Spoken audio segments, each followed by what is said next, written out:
Hi guys, and welcome to the Complete SQL course 2020.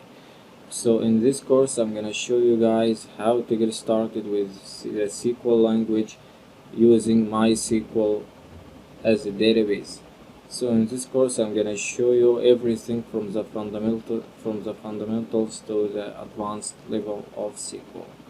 So let's get started with this presentation, and I'm gonna show you just some definitions for SQL databases and all of that, so you can get started in this course. So let's see what you will learn in this course. You are gonna learn in this course everything you need to get started with databases. So you are gonna learn the basics of SQL, how to create database, CRUD operations, constraints, alter, and so much more. Okay, let's see the next slide.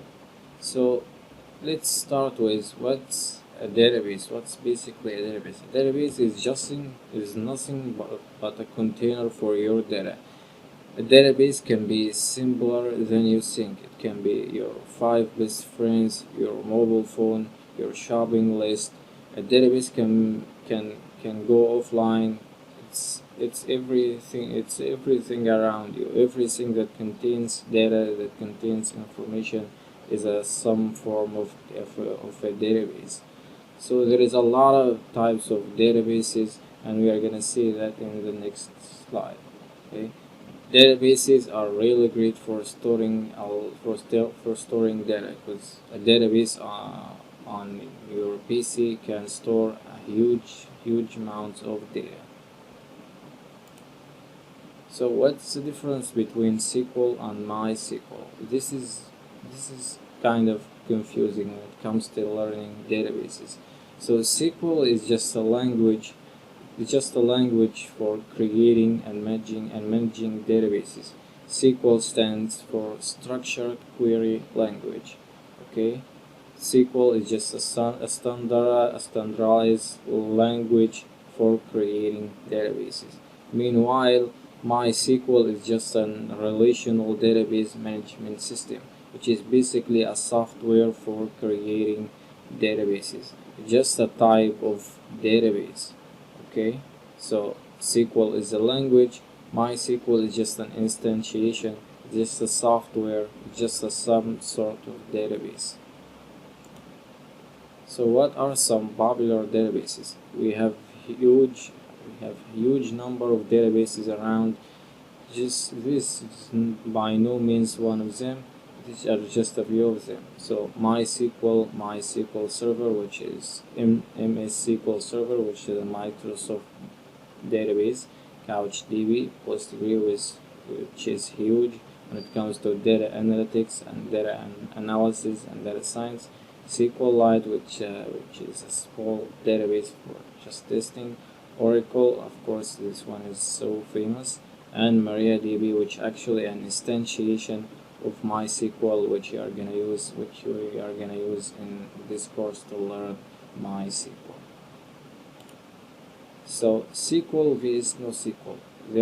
There are types of languages when it comes to dealing with databases. So SQL, as I said earlier, is just a standardized language for creating databases, but it stores data in static tables, like it organizes data in more static tables. Each table has columns and rows and cells, and we are gonna see that in the next slide. So a unique key identifies each row in I would say in every database, in every every table in a database. An example of SQL language is MySQL, right here, which is a database based on the SQL language. So NoSQL now is getting really popular these days, and NoSQL organizes data in anything but a table. Okay, in JSON and XML files, graphs, and NoSQL is known for its flexible tables and flexible operations. An example of a NoSQL is MongoDB right here, and of course Firebase, which is created by Google. So let's wrap that up. SQL is just a standardized language. It stores data in static tables. NoSQL stores data in anything but a table. It can store data in JSON and XML files. We can see here this is an actual table that we are gonna create in the course. Here we have this whole image is just a whole table on its own. Okay, this vertical right here with this yellow color is a column, and this one is just a row with the red one right here, and this with the green one, which is hello from post 3, it's just a cell. Okay, these are the differences between tables, columns, rows, and cells. This whole thing is just a table. I'm just saying again so you can get it.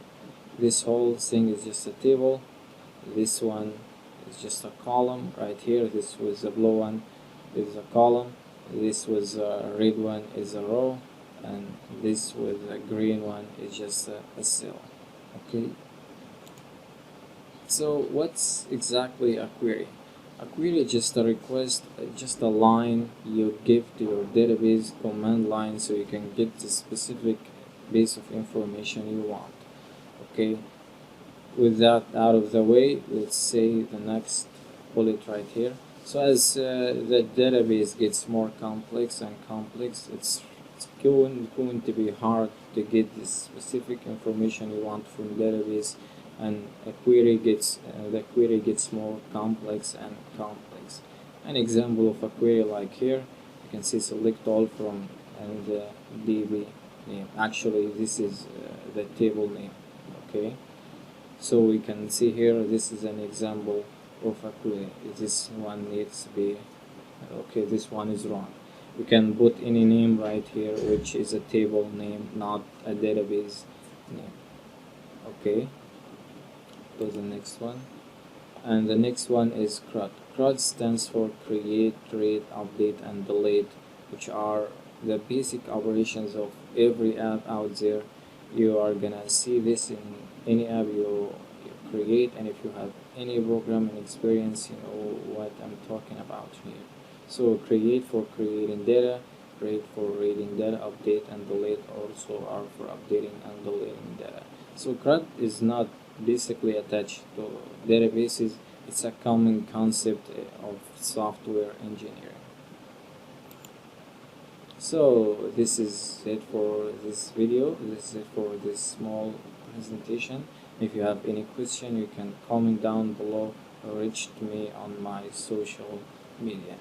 So guys, this is it, and enough of the talking, and in the next video I'm gonna show you guys how to install exam, so we can install PHP MyAdmin, which is a graphical user interface for dealing with databases. With that out of the way, see you in the next video.